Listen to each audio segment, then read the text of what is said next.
ప్రభుత్వమైనా ప్రతిపక్షమైనా ఒక్కటంటే ఒక్క నిజమైన ఉద్యమం చేసింది లేదు. ఈ రోజు మనకు స్పెషల్ స్టేటస్ లేదు అంటే ఆ పాపం ముమ్మాటికి చంద్రబాబు గారిది, ముమ్మాటికి జగన్ రెడ్డి గారిది. స్వలాభం కోసం ఇద్దరు ప్రజల ప్రయోజనాలను తాకిట్టు పెట్టారు.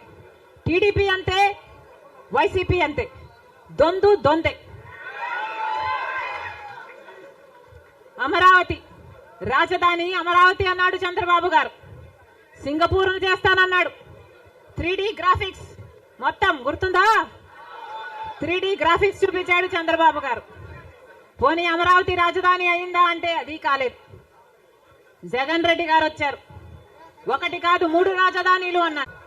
పోనీ 3 రాజధానిలు అయ్యాయా అంటే ఒక్కటి కూడా లేదు. ఈరోజు మనకు రాజధాని ఏది అంటే ఏదో మనకే అర్థం కాని పరిస్థితి. ఒకటైనా ఉందా అంటే ఏదీ లేదు, ఒకటి కూడా లేదు. మరి ఏమి సాధించుకున్నట్టు? పోలవరం ప్రాజెక్ట్ ఎప్పుడో 1941లో పోలవరం ప్రాజెక్టు కట్టాలనుకుంటే సాధ్యపడలేదు. ఆఖరికి రాజశేఖర రెడ్డి గారు ముఖ్యమంత్రి అయిన 2004లో రాజశేఖర రెడ్డి గారు జలయజ్ఞంలో భాగంగా పోలవరం ప్రాజెక్టును స్థాపించడం జరిగింది. రాజశేఖర రెడ్డి గారు ముఖ్యమంత్రిగా ఉండగా పోలవరం ప్రాజెక్టు చెందిన కుడి